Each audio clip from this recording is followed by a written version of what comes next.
أعوذ بالله من الشيطان الرجيم.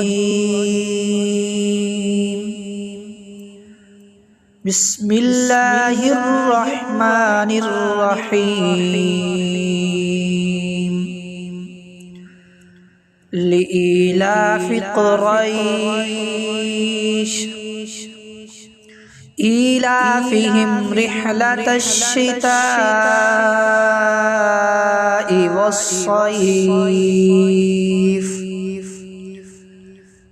فليعبدوا رب هذا البيت الذي أطعمهم من جوع وآمنهم من خوف. صدق الله العظيم.